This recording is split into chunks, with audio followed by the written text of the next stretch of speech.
This is the Human Action Podcast with your hosts, Jeff Deist and Dr. Bob Murphy.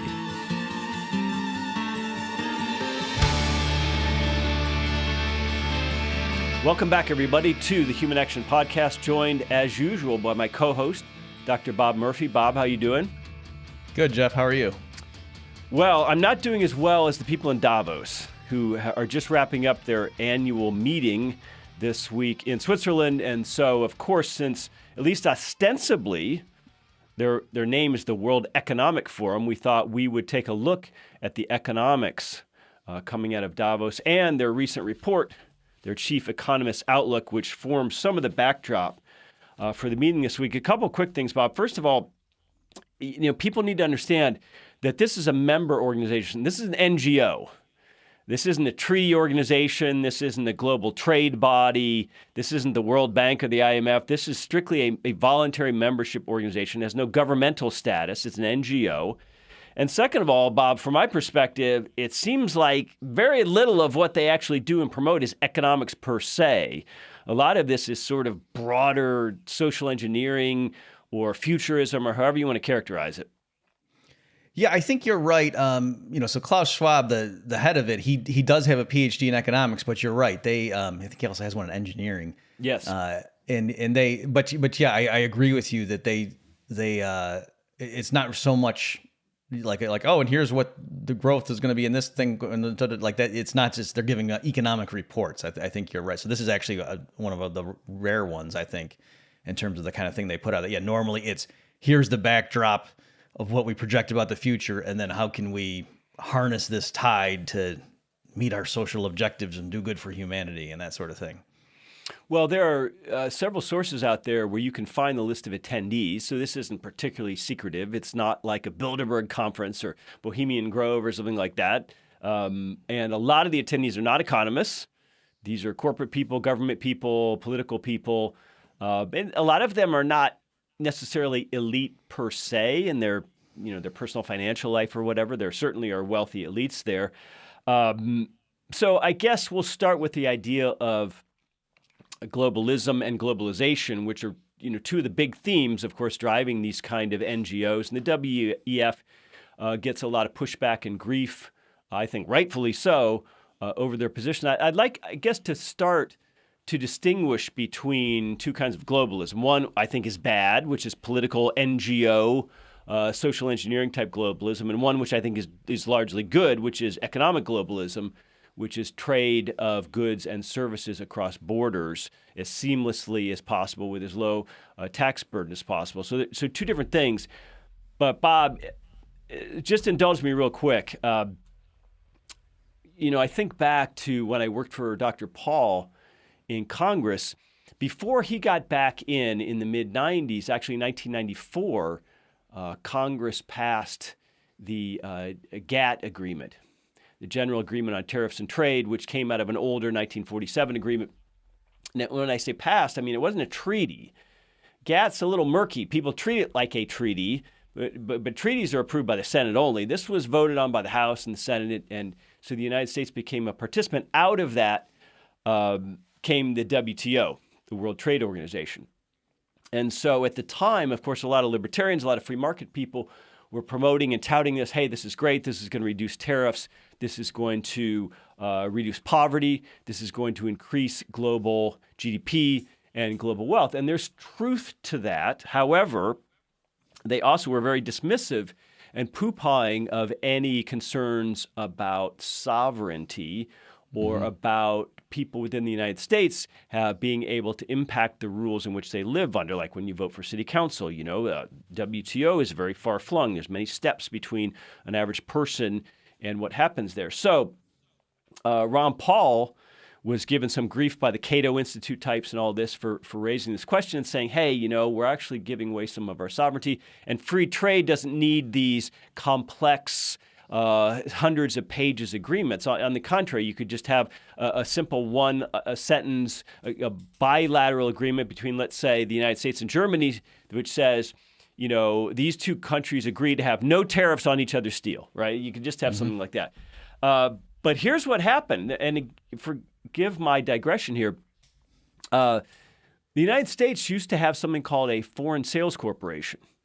And what this was designed to do in tax law was to allow a U.S. company to have a foreign subsidiary, incorporate it there, and as long as the money and earnings which that foreign subsidiary brought in remained in that foreign subsidiary or weren't repatriated to the United States, there was no corporate tax imposed on that income because the United States has a worldwide system, but until you repatriate an earning, it doesn't fall within the U.S. tax net. So the rest of the world, especially the Europeans, didn't like this tax treatment, again, this thing called a Foreign Sales Corporation in tax law, and so they went to the WTO appellate panel and challenged it, and they won.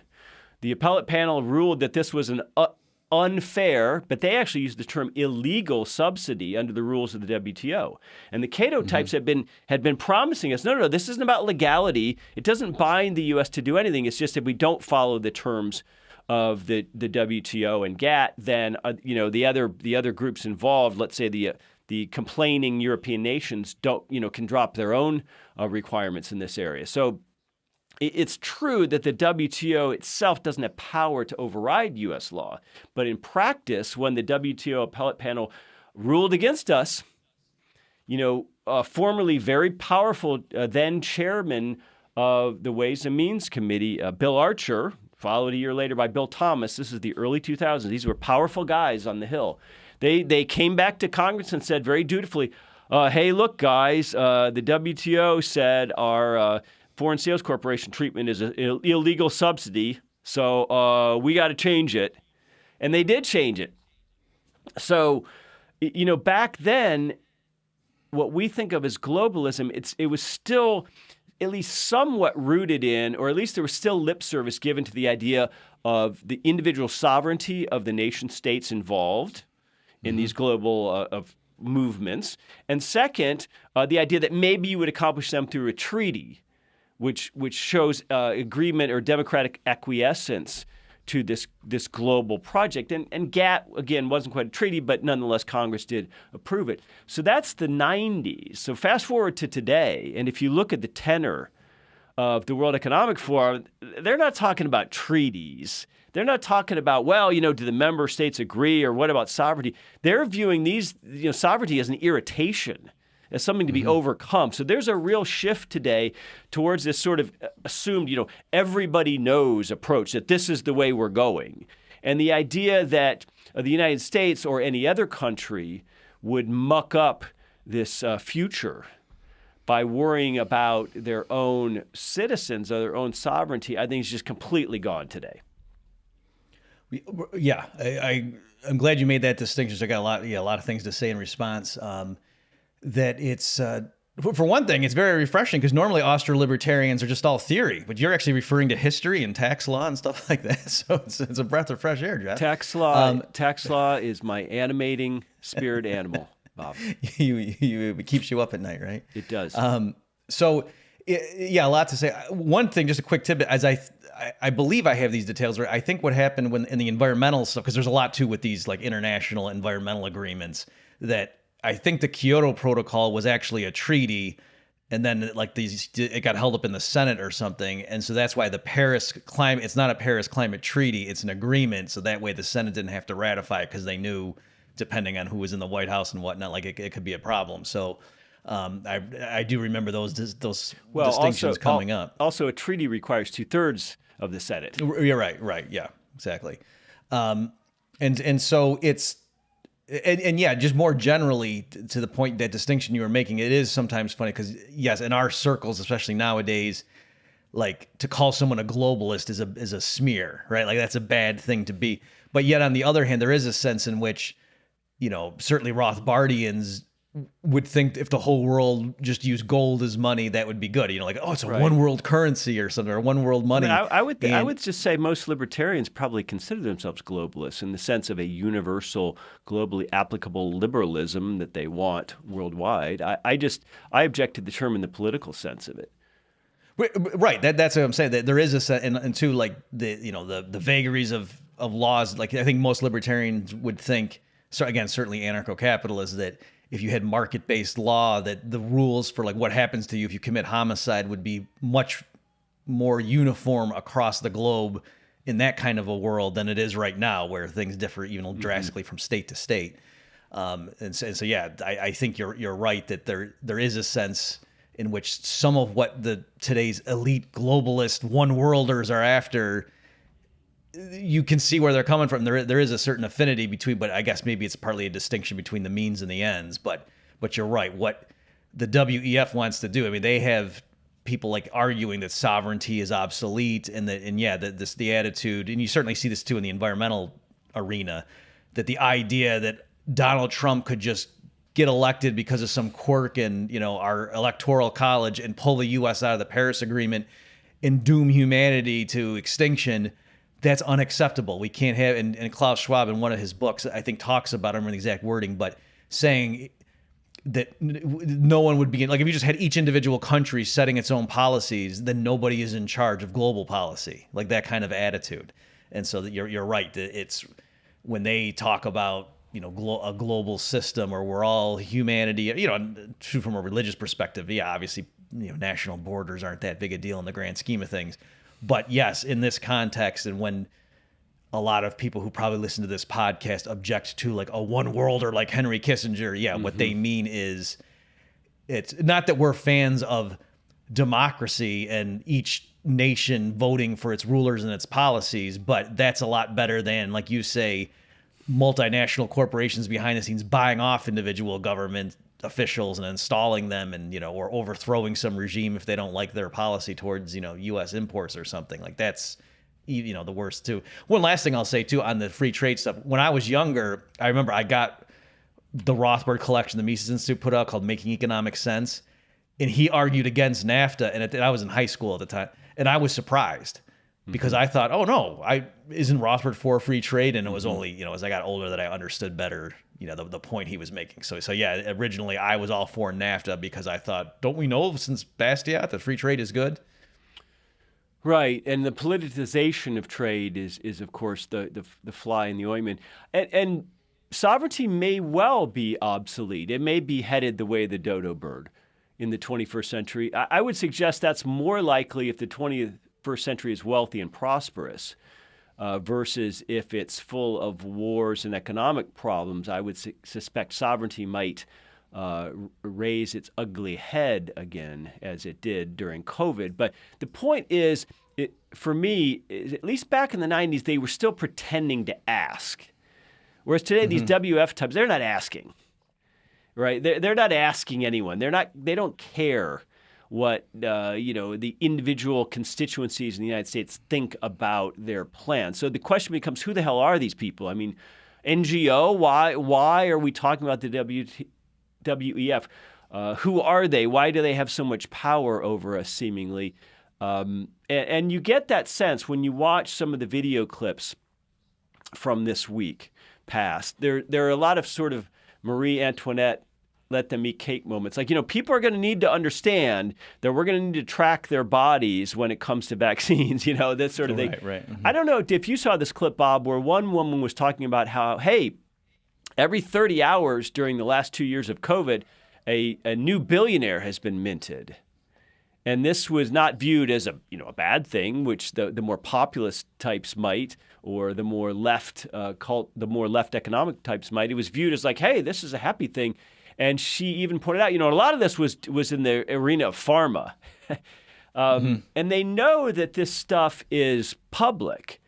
Again, they're not doing this secretly. The list of attendees was quite public. The videos are out there. So you just get this sense that they realize there are huge swaths of almost like impotent people in the various countries, big countries around the world, who are going to have no say over any of this, and they don't have to sort of worry about hiding or obscuring their agenda from them. Regardless of whether you think their agenda is good or bad, I think it's bad. But that there's no need to have a pretense any longer. I mean, this is what we're doing. This is where we're going.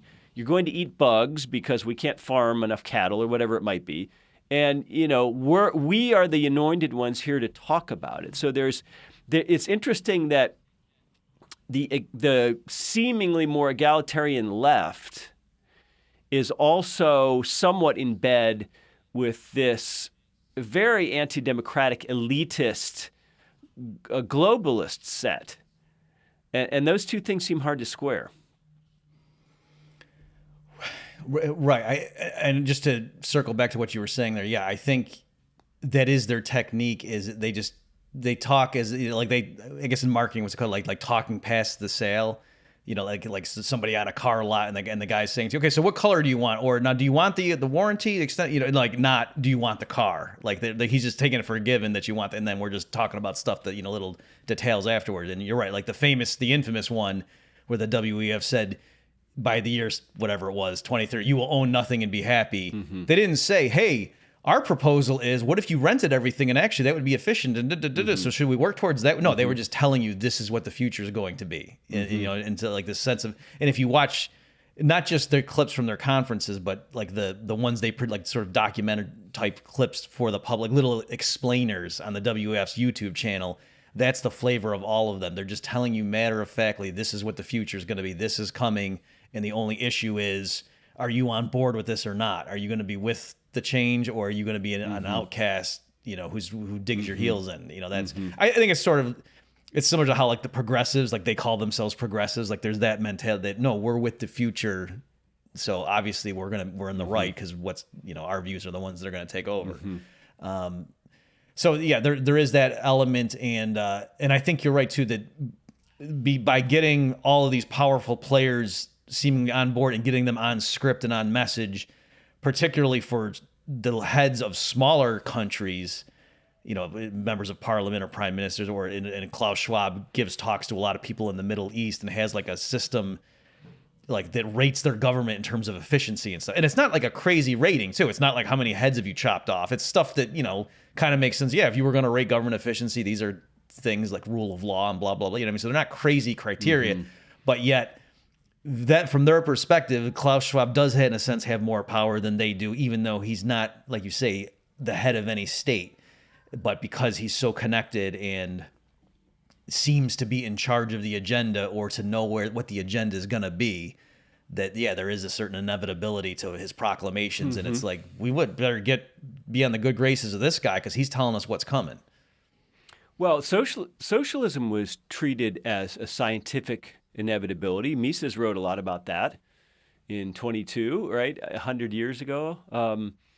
That this was technocratically a superior system to markets, and that socialism was coming, and there was no stopping it. And of course, there was some truth to that in the 20th century, but a lot, in many ways, socialism failed tremendously in the 20th century. So, as Americans, we can sit here and go, well, we're going to elect Donald Trump, and he's going to say, screw you to the WEF, and we're going to do whatever we want. And that's faintly plausible. But if you're a small country, you're a small African country, or that's not an economic powerhouse, I think you're right, Bob. You're looking at the WEF and basically saying, hey, these guys are kind of in charge, and we want to be with them because if we're going to have a good future. And speaking of that, in conjunction with the meeting in Davos, many of their staff economists put out what's called a Chief Economist Outlook, which is dated May 22, fresh off the presses. We'll link to it. You can read it. It's pretty short, pretty digestible, about 20-odd pages. Bob, what struck me about it was, first of all, they actually, I guess I was pleased in that it laid out a bunch of bullet points which were discussing trade-offs. Someone like AOC doesn't even bring up these trade-offs when talking about, sustainability or green energy or whatever it might be. So I was at least pleased that they're sort of acknowledging these trade-offs exist, and that not everything that globalists or progressives want to do is just absolutely costless in the near term. And so let's start with, I guess, what struck me and what troubled me coming out of COVID, of course, is this little section on food insecurity as a major potential issue for the next few years. And boy, oh boy, I mean, we know that the African countries particularly are going to suffer with wheat production down, with fertilizer production down, not only as a result of COVID restrictions, but also this stupid war in Ukraine and everything. And one of the great achievements of the 20th and early 21st century, of course, was bringing down the cost of calories radically and bringing bigger and bigger percentages of the world into cheap food. We can argue, well, that was carbs or GMO or bad stuff or whatever. But I mean, at the end of the day, the idea that we could be going backwards on the cost of calories especially for poor countries is pretty troubling. Yeah. I'm just looking at their survey here. So again, folks at home, it's a survey of chief economists from like government, I think, corporations and things, and that's who's they're polling here. This isn't just random people on the street. And they're asking, what's your expected outlook for food security the next 3 years in the following economies and regions? And for the U.S., they think it's secure or highly secure. But for like sub-Saharan Africa, 29% said highly insecure and 58% said insecure, and only 12% total thought it was secure or highly secure. And then for Middle East and North Africa, again, it was like 79% thought it was either highly or just insecure. There's a quote here that they said, at the current trajectory, the world is on track for the worst food crisis in recent history, compounded by the additional pressure of high energy prices. And I wanted to ask your opinion, Jeff, because on the one hand, it seems like a lot of times people have these real scare tactics and, oh my gosh, at this rate, Bangladesh is going to be underwater by the year 2070. And that's why we need a carbon tax and we need to, funding for solar panels and whatnot. And so you say, oh, come on. But for some reason, when it alarms me when groups like this are warning that there's going to be major food crises very soon here because of some of this stuff. Like, I don't know why, if you agree with that or not, but for some reason, to me, this almost seems like an admission on their part, not they're trying to scare us to get money from us or something. Right. Well, first of all, organizations like WEF were enormously influential in pushing lockdowns and business shutdowns around the world. So, they had a lot to do with creating this food insecurity that we might be facing. Now, inflation also has a lot to do with it, but a lot of what's happening with inflation is because of COVID lockdowns on the supply chain side and because of monetary and fiscal policy responses to COVID on the other side. So this is all, can be laid at their feet somewhat. And yes, I think it is an admission in part because if we think that WEF types have been running the show behind the scenes, that may be an overstatement, then how come they aren't able to provide food security for the world? And the energy thing is really interesting because, of course, that makes everything more expensive. Everything that comes to America on a ship, everything that comes to your local Target on a diesel truck, imagine that. All of those logistical issues and the costs involved in getting not just goods and services, but basic food to any place on earth, and then compound that with some of the poorer parts of Africa that have bad infrastructure, bad shipping. They don't necessarily have rail, don't necessarily have good ports, don't necessarily have air cargo to any great extent. And it just goes to show you that all this state policy of lockdowns and all this state policy of inflationism. I mean, these are both express policies of governments around the world and central banks around the world. Boy, oh boy, these people who mock the Austrian school as right-wing or elitist or just pro-capitalist or something for the rich fat cat is just absolute nonsense. This stuff is going to come down on the poor the most, Bob. Mm-hmm. Right, yeah, and that's what I'm saying, that it's not just like a, like guys like Glenn Beck, for example, for a while have been saying, folks, it's not just the price right now. Like, go get your freezer and go stock up because the fertilizer, and that's really the issue. So the worst, and the point is, I guess when this sort of mainstream elite, serious people who aren't prone to histrionics and have no agenda, right? That's what I'm saying. Like the critic of a Glenn Beck might say about him. And so when they're coming out and warning that, it's not just saying, oh, families in Africa might have to switch to chicken and away from steak or something. No, they're saying people are going to starve. This is going to be bad.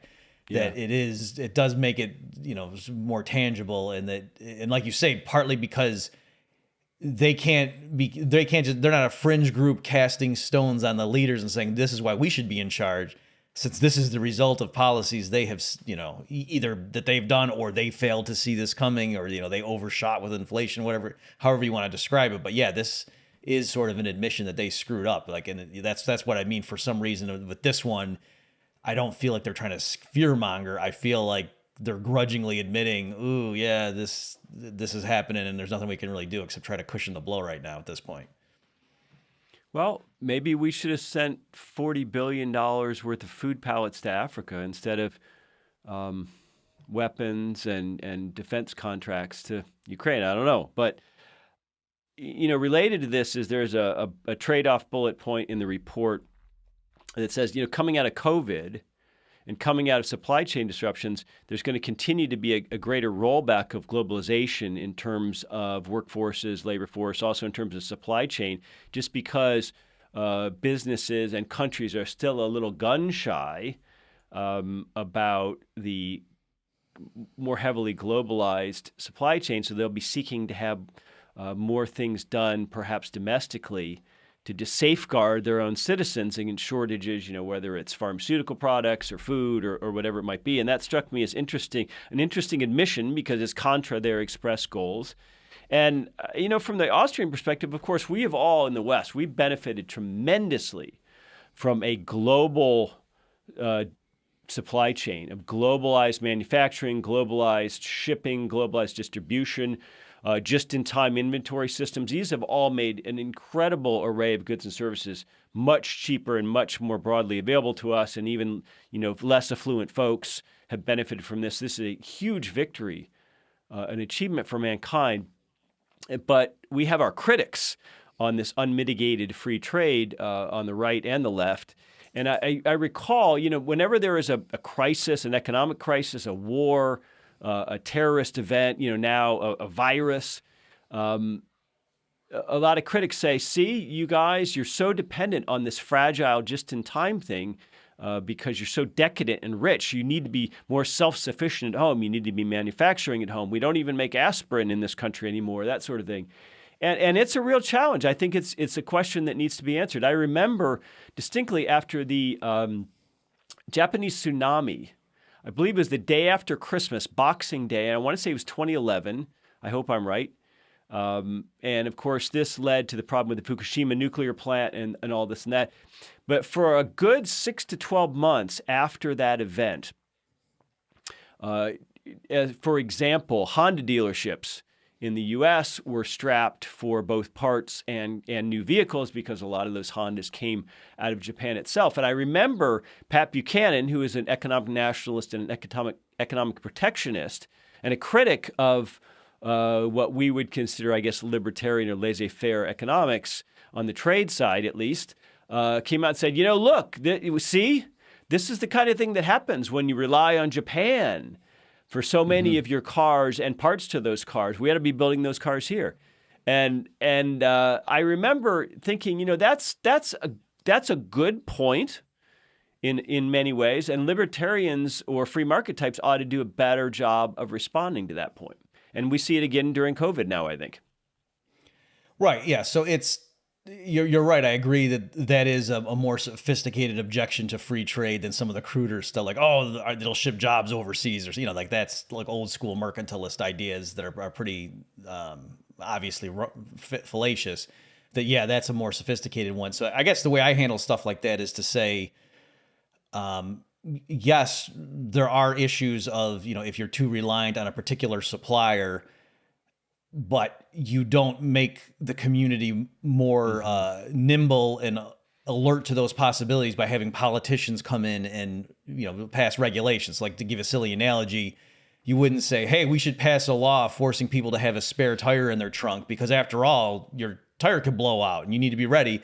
You would just say, okay, well, tell people about that and they can make their own voluntary decisions. The car manufacturers, blah, blah, blah. You wouldn't need to have the government get involved because otherwise we couldn't possibly be aware of this possibility of, a tire blowing out. So likewise here, now one thing too, though, where it is a little bit tricky, where it's, there's a lot of times in these areas you have what's called a second best solution. And it's like, yeah, you can explain how in pure laissez-faire things would work fine. But if there's other types of regulations in place, maybe they prevent that. And so what I have in mind is, one thing you could do, like in other words, it might make sense rather than just always importing let's say a country that like is reliant on oil imports from some other country where, like Russian natural gas or something.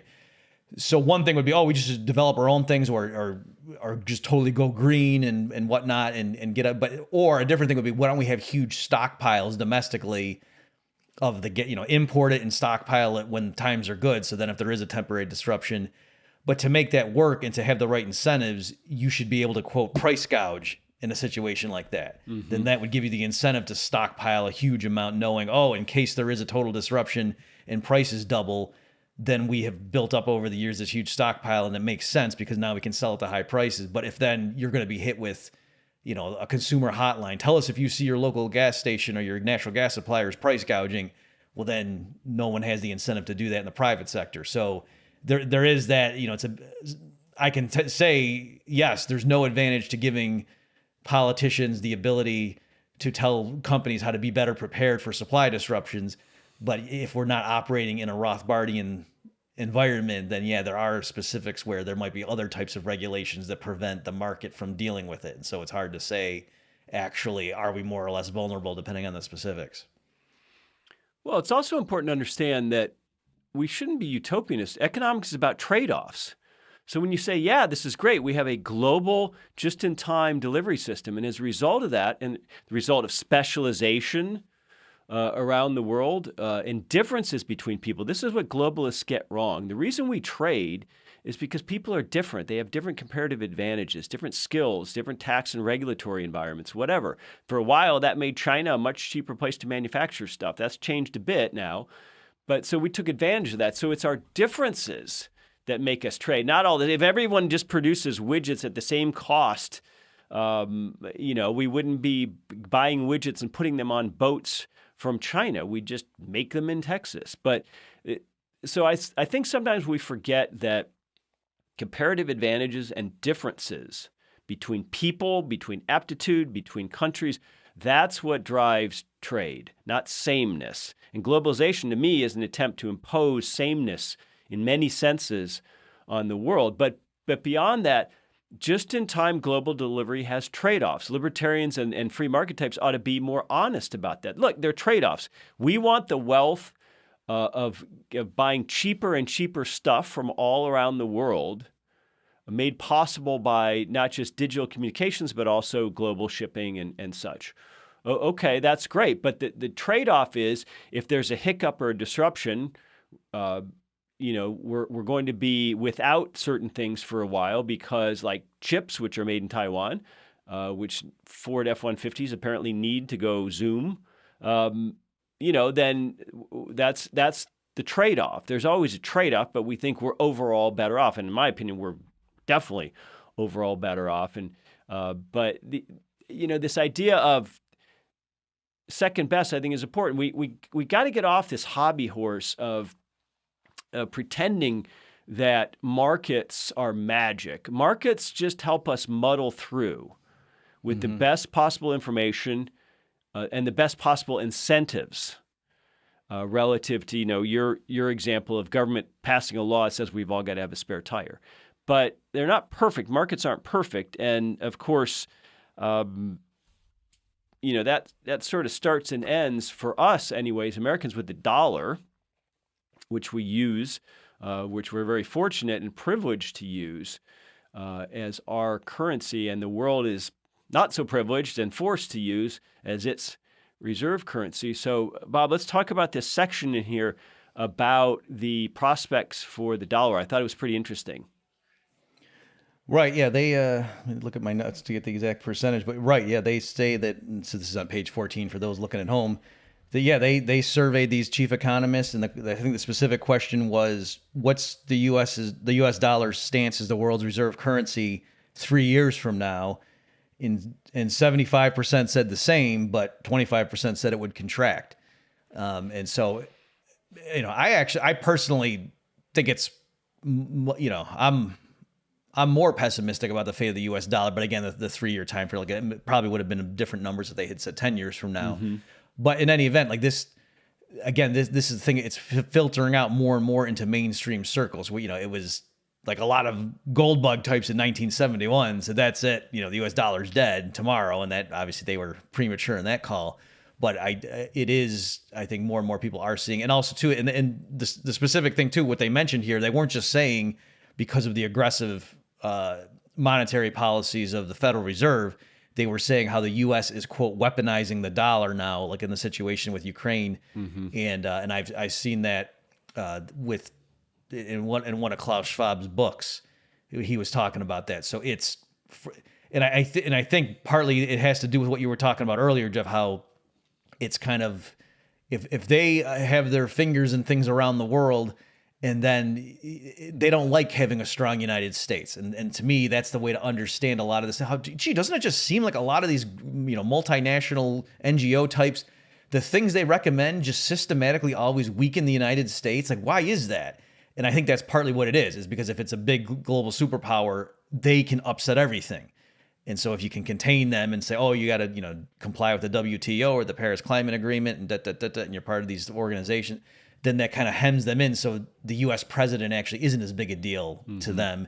And so the same thing here, that they don't like the weaponization stuff because, they may even have agreed with the things of, punishing sanctions on Russia and whatnot. And, it's hard to know the geopolitics involved, but the idea that, the U.S. government can just say, you know what, we're going to freeze their assets and these guys and and they can still kind of run the show because they can just affect the flow of dollars around the world.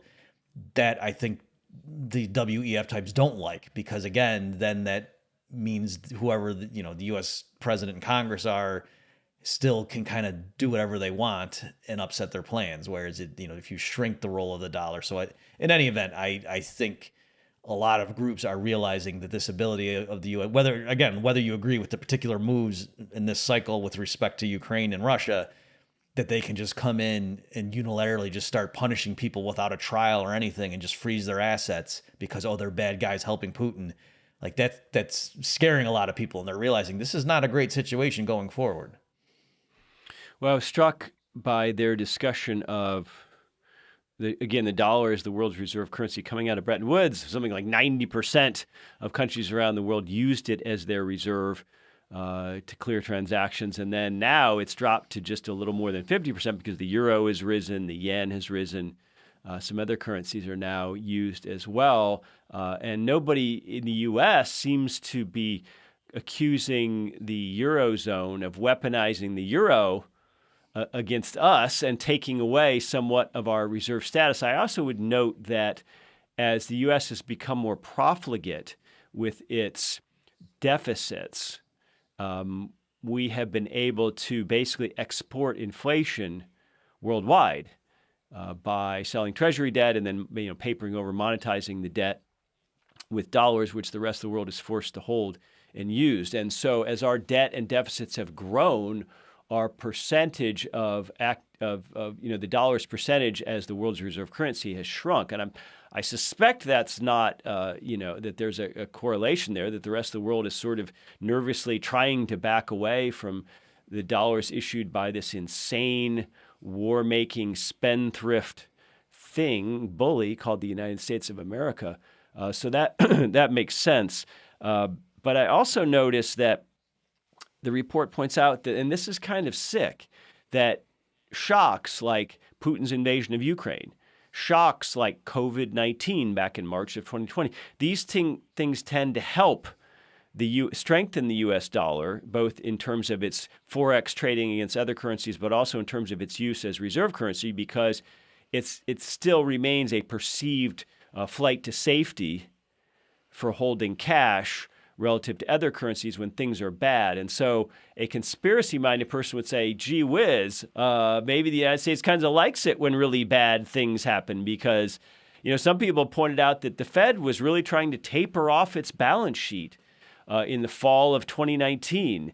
And there was some repo shocks, if you'll remember that little hubbub in, I guess, September of 2019. And I remember thinking, with all this QE, with all these asset purchases, with all these unbelievably huge increases in the Fed's balance sheet, and of course, correspondingly in commercial bank reserves with the Fed, how can these banks still need money overnight? How could they possibly have a liquidity crunch on the repo obligations overnight. I'm like, that's crazy. What was the point of all that QE? And so that was a very nervous time for the Fed. So some people said, gee, Jeff, it's awfully convenient that just a few months later, this crazy virus comes along and lets the Fed dispense with any pretense of reducing its balance sheet and just go into hyperdrive in March of 2020 and, it goes up trillions of dollars. I don't think that's that. I do think that's a coincidence, but it did, in fact, help get the Fed board off the hook for having to explain why tapering was not stress-free like they had hoped. So that's interesting to me. But there's a sense when you look at the WEF that it's not America-centric. I think you're right about that, Bob. It's Eurocentric. There's a lot of Indians. There's a lot of African participants. It's not just Bill Gates and American Westerners involved. There's not so many American names. So, I think the world understands that, especially when they look at Trump, who these WEF types probably viewed as just an absolute calamity, that they want to reduce America's say in all of this and make it so that, again, if we reelect Trump, for example, it just won't matter so much. I think the dollar is a big part of that. I think the world recognizes as who was it? Not de Gaulle himself, but his de Gaulle's minister for Treasury or whatever, Gerard d'Estaing, said, "Well, this is America's exorbitant privilege, being able to export inflation because its dollar is the king." I think an awful lot of people want that exorbitant privilege to come to a soft, slow end.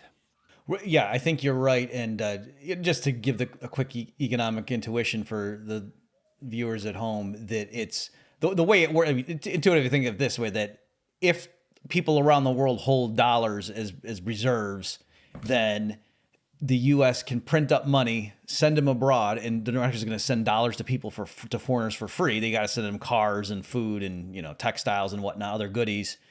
And so the U.S. is getting all these goods coming in for free, and that tends to push up the trade deficit, other things equal, in exchange for giving their financial assets, namely like U.S. treasuries, things like that. And that's fine. Whereas with another country, if they just printed money and tried to pay for imports with it, that would, if the rest of the world didn't want to hold those assets and accumulate them and have growing stockpiles of debt denominated in that nation's currency, it would just find its way to the foreign exchange market and their currency would drop rapidly. So that's why like a Zimbabwe can't just print up a bunch of notes and fix its problems that way. And if the rest of the world just keeps piling up Zimbabwean dollars, that doesn't work. So that's what people mean by calling it exorbitant privilege. And you're right. It's a sort of situation where, the old joke that if you owe the bank $1 million, it's your problem. If you owe the bank $1 billion, it's the bank's problem. I think it's a thing like that. Like with the Chinese authorities, if they are concerned about the U.S. and it's debt, the Treasury debt and how much debt they're running up, and the Federal Reserve how much money they're printing, that they're sitting on so many treasury right now. If they just announce to the world, "Hey, we're going to cut our dollar holdings in half because we're not sure about what they're doing," the dollar would crash immediately, and then all of their holdings would crash. So it's a thing like that. Or like it's if the founder of a company all of a sudden doesn't like its future and he wants to sell off half of his stock shares, that he can't do that, because then that would be a signal. So I think you're right. The world is in a situation where they want to try to move away from being so heavily reliant on the dollar, but make it look like, oh, this is just a natural thing. I don't think they want to come out and say it's alarming us what the U.S. authorities are doing, and we need to protect ourselves, because that would immediately cause a crisis. Well, and also all the major worldwide corporations, all the major worldwide central banks, and all the major worldwide governments hold lots of dollars. So while they may not like the privilege, they also don't want those dollars to lose value rapidly, because they've got them too. I mean, that's the catch-22 for them, is how do you let the air out of the bubble slowly? Final thing I'd like to touch on, Bob. What do you think about this section about green energy versus fossil fuels? Again, couched properly in terms of trade-offs, that perhaps what's happened the last couple of years means that we're not going to be able to go as rapidly towards what they would prefer, green energy sources, as hoped maybe before COVID and before this Ukraine war.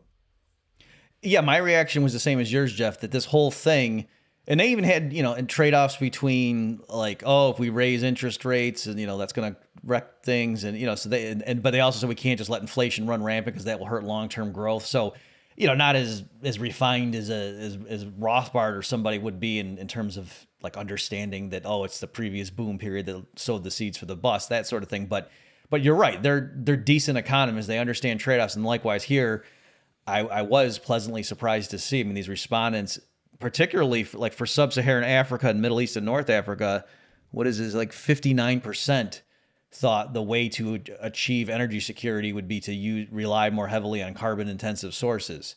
And I was surprised to see that. So yeah, they're agreeing that yes, in this, whereas for the more advanced economies, it was more balanced that, oh no, they can afford, they have the luxury of trying to still, expand their renewable generation techniques and stuff like that.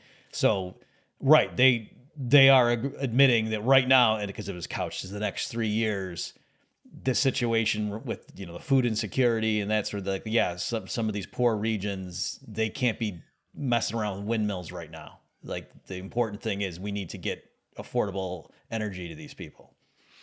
Well, it's going to be interesting to see what happens because with these Davos types, they just have an absolutely atavistic need to control things. And when we have information now from around the world, we can know what's going on in Nairobi, Kenya, instantaneously because of the digital world. I think that really emboldens these mega, I guess what you could call the Davos, they're almost like mega Karens in that they have to control and be involved in all the trouble around the world. And so the Hayekian ideal of distributed knowledge and spontaneous order and everything is so far-fetched and anathema to these people, especially as the world seemingly anyway, maybe we're making it more complicated, but it's seemingly getting more complicated every day. I think we're really going to have a tough sell on the old 19th century ideal of classical liberalism, sound money that's not controlled by central banks, of really limited government, of a rigorous view towards property rights. I think that's increasingly a hard sell with globalists. And I think we ought to be honest with ourselves about that. And we ought to think about maybe, creating or crafting a nation out of a portion of the United States that could actually lead by example rather than trying to get these people to read Hayek or something, because it sure feels like the wealthiest and most powerful people in society are going the other direction. In other words, their globalism's not free market globalism, it's political globalism. And, what we do about that, I think, is going to be more of an example of building something than persuasion. So your final thoughts, Bob? Yeah, what you just said, I totally agree with. And also to endorse something you said earlier, I meant to mention when you had your sort of opening remarks that, it jogged my memory. You just said that they are being more blatant about, they're not hiding it. They had the Pfizer, I don't know if he was the CEO, but somebody at that level, there was a famous clip going around recently from this conference where he was saying, oh yes, we've got the technology now that if you take the pill, like it can communicate and tell people. And he said, think of the what this means for compliance. And I made a joke on Twitter saying, don't these people have PR consultants? And I knew the answer. A lot of people were saying, no, they don't care. Like, in other words, this stuff is now so out there that they just, again, they want to give it the sense of inevitability. And so just telling people this is what's coming, just get used to it. And everyone's, oh, okay. So yeah, that is their strategy. And I think you're right that the way to show people, it's like the Uber did more to show people what's wrong with the taxi cab medallion system than a bunch of monographs from Cato would ever do. Well, imagine trying to explain a guy like that. Hey, look, the information contained in my body or bloodstream is my own. And here in America, we have the Fourth Amendment, and that prohibits any kind of search or seizure of my bloodstream or body chemicals without, reasonable suspicion of some kind of criminal activity with articulable facts. And if you need a warrant and that sort of thing, I have a feeling that a conversation would not go well. So all that said, ladies and gentlemen, hope you enjoyed the show. We will link to the WEF's Chief Economist Outlook if you want to take a look at that. And we'll be back next Friday with another show. So great seeing you, Bob, and thanks everybody for tuning in.